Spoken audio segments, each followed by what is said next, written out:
Democrats. Sir Ed Davey. Mr. Speaker, can I thank the Prime Minister for advance sight of his statement, and can I join him in what he said about the horrific attack in Southport? Our thoughts with the families of Bibi, Elsie and Alice, and with all those affected. Mr. Speaker, a whole civilization will die tonight. Words I never thought I would hear from an American president. And though Donald Trump thankfully didn't follow through this time, these words are a stark reminder of how reckless, immoral, and completely outside the bounds of international law this president is.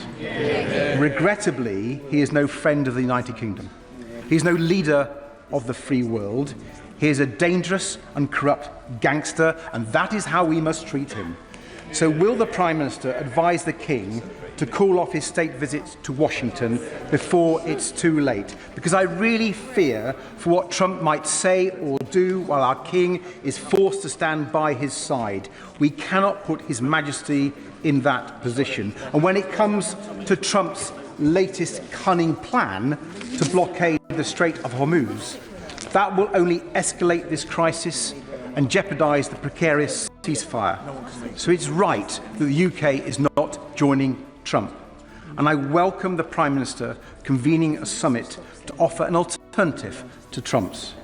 We must work with our reliable allies in Europe and the Commonwealth and our partners in the Gulf to bring this conflict to an end and keep open the Strait of Hormuz.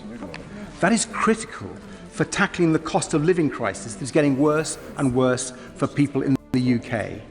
With petrol prices now up by more than 25p a litre and diesel up 49p since Trump started this war, cheered on, let's not forget, by the leader of the Conservative Party and Reform, does the Prime Minister recognise that families and businesses can't wait months for the government to step in and help?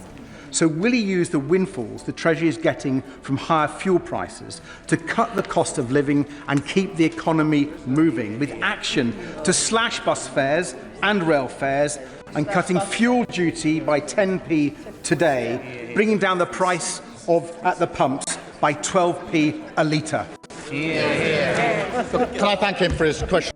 And in relation to the language about destroying a civilization, could I really be clear with this House? That was wrong. A threat to Iranian civilians in that way is wrong. These are civilians, let's remember, who've suffered immeasurable harm by the regime in Iran for many, many long years. And that's why they're words and phrases that I would never use on behalf of this government, which is guided by our principles and our values throughout all of this. Mr. Speaker, in relation to the King, the King's visit, the relationship between our two countries is very important on a number of levels, and often what the monarchy is able to do through the bonds that they build is reach through the decades in a situation like this. And the purpose of the visit is to mark the 250th anniversary of the relationship between our country and the United States, and that's why the visit is going ahead. In relation to the blockade, let me be clear, as I've been already in the last day or so, that we are focusing our efforts on opening in full the Strait of Hormuz because of the damage it's doing to economies around the world, including our own economy. That is why we've been working with other countries at various levels, and we'll bring them together in a summit later this week. And we, the UK, will not be joining the blockade that the President announced. In relation to the help that is needed to families and households, obviously we've put in place help for energy bills already and oil heating that is in place. But, Mr. Speaker, we're keeping this under constant review as the situation evolves. The single most important and effective thing we can do is to de-escalate the situation and work with others to get the Strait of Hormuz open. And that is why we're focusing so much of our efforts in that regard.